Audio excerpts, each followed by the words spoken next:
D'après vous, du coup, quels ont été les impacts majeurs philosophiquement de la théorie de l'évolution? Parce qu'on a vu que du coup, c'est venu remettre en cause, une vision téléologique déjà des choses. Ça a eu des dérives du coup au niveau politique avec l'eugénisme et cetera. Mais sur comment est-ce qu'on va voir l'homme? Quels impacts ça a eu sur la manière de voir l'homme? Notamment, peut-être au niveau du libre arbitre, des choses comme ça, où justement, on se rend compte que c'est peut-être autre chose qui nous dirige et qui nous pousse. Moi, je pense que sur le plan philosophique, l'impact majeur de la théorie de l'évolution, ça a été de nous affranchir de la nécessité du créateur.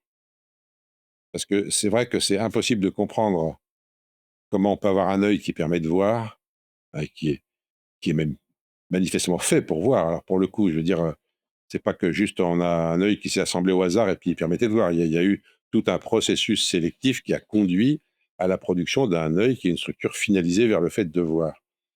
On pouvait pas. Comment expliquer ça sans un créateur?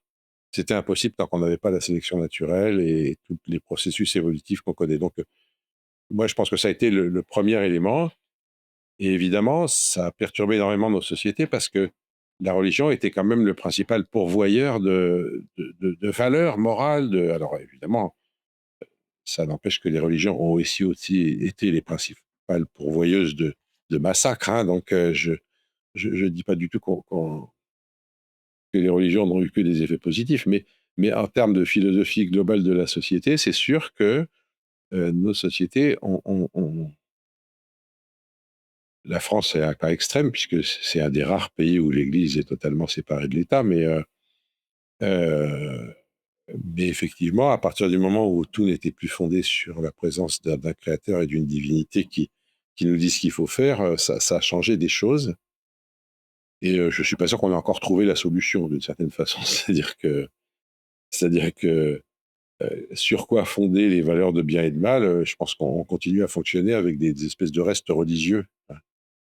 Et tous les essais de refonder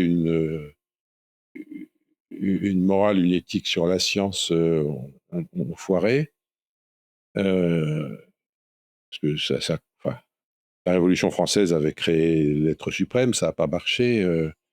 Auguste Comte avait proposé de faire une religion scientifique, ça n'a pas marché, enfin, pour le moment.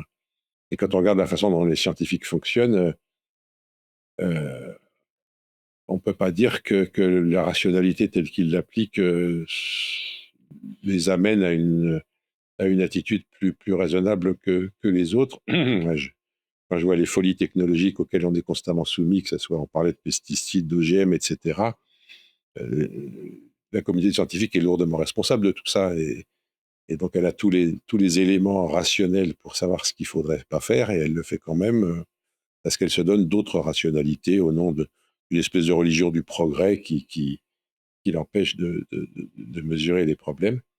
Donc, ouais, je pense que c'est vrai que le fait que la théorie de l'évolution nous ait permis de nous débarrasser de l'idée du créateur, c'est un choc qu'on n'a pas encore réglé.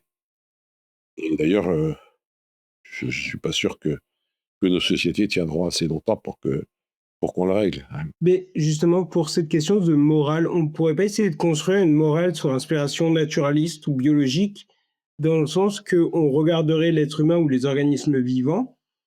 Biologiquement, on peut savoir ce qui leur causerait, par exemple, de la douleur ou du plaisir, des choses comme ça. Et donc, je suppose que sur des principes de base, on pourrait redescendre et caler une sorte de morale sur, par rapport à l'expérience consciente, par rapport aux animaux, etc., à leur état subjectif, à s'ils ont des récepteurs de douleur, etc., et qu'on construise à partir de là, en partant sur des bases uniquement biologiques, puisqu'on peut partir d'une base qui est la pire souffrance sans aucun sens, et pire que n'importe quoi d'autre. Et du coup, à partir de là, on pourrait monter et arriver avec des bases biologiques par rapport aux êtres humains et aux animaux et leur constitution. Les essais de faire une éthique à partir de la biologie ont été plutôt des échecs pour le moment. D'ailleurs, l'exemple type, c'est le néolibéralisme économique. Il y a beaucoup, il y a beaucoup de défenseurs du néolibéralisme économique qui ont et qui continuent à dire que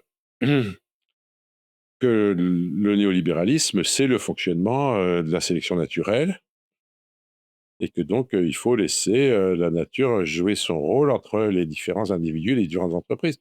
Et Et au fond, l'eugénisme, c'était une application des lois de la nature. On va éliminer les plus faibles et garder les plus forts, etc., etc. Donc en réalité, quand on essaye de s'inspirer de la nature pour fabriquer une morale, vous proposez quelque chose de très gentil, de dire on va essayer de supprimer la douleur, etc. Mais la douleur, c'est un phénomène naturel. Donc vous êtes en luttant contre la douleur, vous luttez contre un phénomène naturel.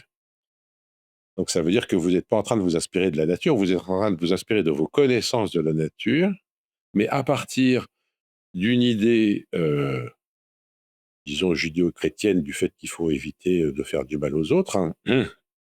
Et du coup, vous utilisez vos connaissances de biologie pour éviter de faire du mal aux autres. Mais vous ne vous inspirez pas de la nature dans le fondement même de votre morale. La nature, c'est un copain de Darwin hein, qui s'appelait Thomas Huxley.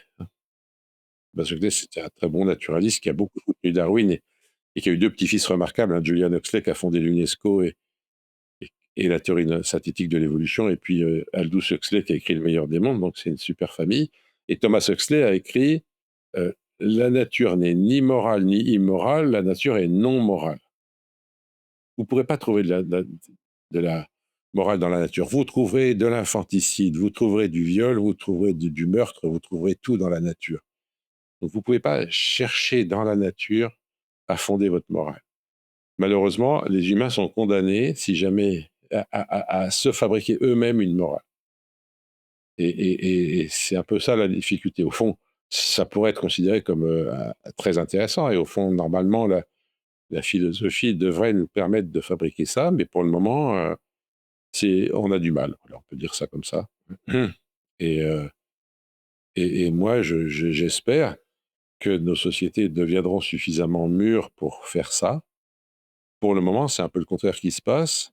Ce dont j'ai l'impression, c'est que, en fait, on a aux religions monothéistes, pour le moment, enfin, elles reprennent du poil de la bête d'ailleurs, mais il y en a une autre qui s'est fabriquée à côté, qui n'est pas monothéiste d'ailleurs, mais qui est les religions économiques, si vous voulez, le marché comme divinité. Hein, il y a Stéphane Foucart qui a écrit un livre là-dessus, hein, qui peut s'appeler Comment l'économie est devenue une religion, un truc comme ça. Hein, et il montre comment le marché est traité comme une divinité, c'est-à-dire, vous allez entendre dire le marché ne voudra pas ça, le marché ne laissera pas faire, le marché va se rebeller. On parle du marché comme si c'était une entité divine. Et d'ailleurs, du coup, il faut laisser faire le marché. Il ne faut surtout pas l'empêcher de faire ce qu'il veut, quoi. Alors qu'il y a plein de cas où on sait que le marché fait des choses qui ne sont pas bonnes, et ben n'empêche en continuer parce que cette divinité ne doit pas être contrariée. Donc, je pense on a beaucoup de gens, disons, en tout cas, ont rejeté les religions monothéistes, mais ont fabriqué une autre religion avec l'économie. Je ne trouve pas qu'à l'heure actuelle, nos sociétés sont en train de s'enrichir sur le plan philosophique, hein, au point qu'on puisse se dire qu'on va fabriquer une morale, fabriquer une dignité humaine, etc., dans le contexte de la théorie de l'évolution. Actuellement, c'est un peu le contraire qui se passe pour moi. On fabrique des religions encore moins humanistes que celles d'avant.